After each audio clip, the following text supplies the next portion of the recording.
Walter Kowalski was not supposed to be a tank loader. He was a mechanic, trained to repair engines, fix broken treads, and get Sherman tanks rolling again.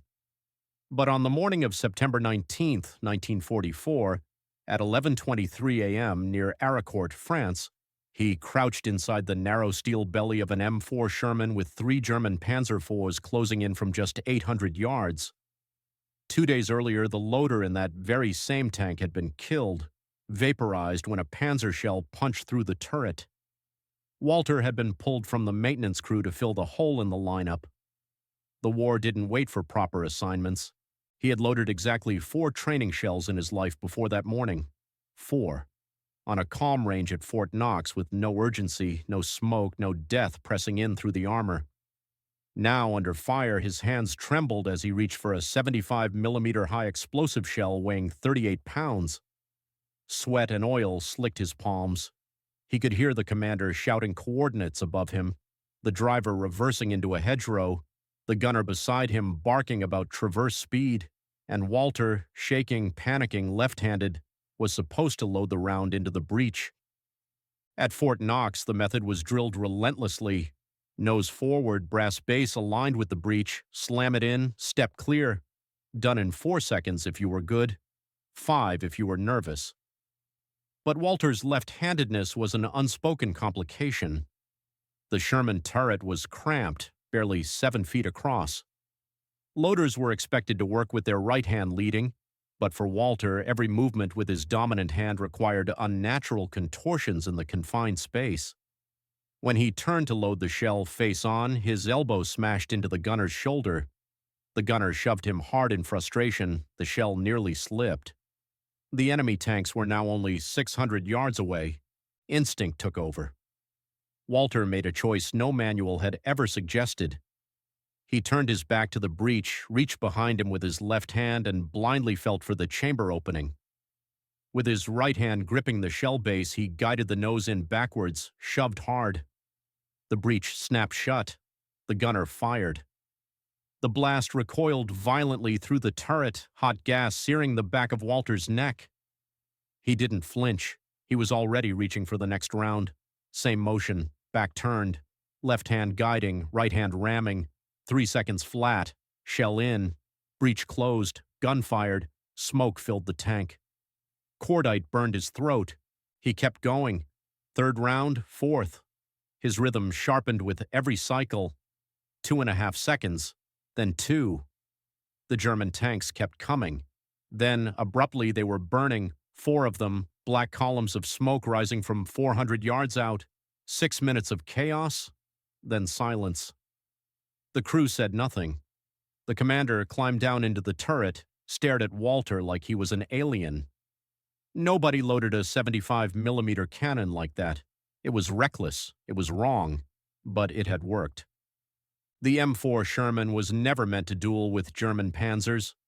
Designed in 1941 to support infantry, it was reliable, mass-producible, and easy to repair. But its 75mm gun could only penetrate 3 inches of armor at 500 yards, enough for a Panzer III, not enough for a Panzer IV from the front, and utterly useless against a Panther or Tiger. The German tanks outclassed them, especially head-on. American doctrine relied on numbers and maneuverability. 5 Shermans were expected to overwhelm 1 Panzer through flanking. On paper, it worked. In reality, it meant 4 out of 5 Sherman crews might die before getting the kill. Tankers called it the death ratio. One Tiger at Villers-Bocage had destroyed 25 Allied tanks in just 15 minutes. At Goodwood, 200 Shermans were lost in a single day. The sight of burned-out Shermans littering the roads of France became common. Tankers adapted however they could. Sandbags on the front, spare track links on the turret, false command markings painted to confuse enemy gunners. But none of it mattered much when the Sherman's gun couldn't penetrate the enemy's armor. What did matter was who fired first. In a tank battle, a single second could decide life or death. Speed was survival. The standard loading time for a Sherman's gun was 4 to 5 seconds per shell. German Panzer IV crews matched that time. Panther crews were slower, but they could kill a Sherman from twice the distance. The standard American method emphasized safety and repeatability. Turn toward the breech, grip the shell with both hands, ram it in. It worked fine on a training ground, but not when the loader was left-handed. Walter wasn't the only lefty. It's estimated there were over 3,000 left-handed loaders in the Third Army, though no one kept official counts. At Fort Knox, they were all taught the same right-handed method. But in the Sherman's cramped turret, left-handed loaders lost precious seconds trying to maneuver their bodies into unnatural positions. Worse, when the tank moved, everything inside shifted. With no gun stabilization, the breech jolted violently over rough ground. Loaders had to time their motions just right. Many resorted to holding the breech with one hand and loading with the other, but that slowed them down further, and a drop shell could take 10 to 15 seconds to recover. By then, the Panzer had fired. The battle that changed everything started 2 days earlier, on September 17th, when Walter's tank was struck by a Panzer round. It deflected off the glacis but slammed Walter against the turret wall, dislocating his right shoulder. The medic popped it back into place and declared him unfit. But the 4th Armored Division had lost 36 loaders that week. There were no replacements. Walter stayed. The next morning, 3 Panzers emerged through the mist. Walter's right arm was useless. He tried the standard method anyway, gripping the shell with both hands. The pain was unbearable. The gunner yelled at him to load. So, in a moment of desperation, Walter turned his back to the breech, used only his left hand, and found the chamber by feel. He rammed it in, the shell slammed home, the gun fired. 3.5 seconds. They fired 9 rounds in 4 minutes, knocked out 2 tanks, and sent the 3rd retreating. The gunner was stunned. Walter had been loading faster than anyone they'd ever seen. Miller, their sergeant and tank commander, made a decision. Whatever Walter had done, he'd better keep doing it. Walter's technique broke every rule. Turning your back to the breech violated safety protocols dating back to North Africa. Misaligned shells caused jams and even fatal explosions. But Walter's method had 3 unexpected advantages: leverage, space, and natural motion. Facing the breech meant loaders had to push a 38-pound shell forward with extended arms, mechanically inefficient. By turning his back, Walter used his body weight, shoulder, and back muscles to drive the shell in with a short, powerful motion like a backward punch. It was faster and easier. Second, his body took up less space. Facing away, his profile narrowed, allowing more freedom for the gunner and commander to move. No more elbowing the radio or slamming into the gunner's shoulder. Third, it allowed loaders to lead with their dominant hand naturally, whether left or right-handed. No twisting, no forced coordination, just muscle memory and instinct, which mattered most under fire. But it wasn't just about comfort. It meant survival.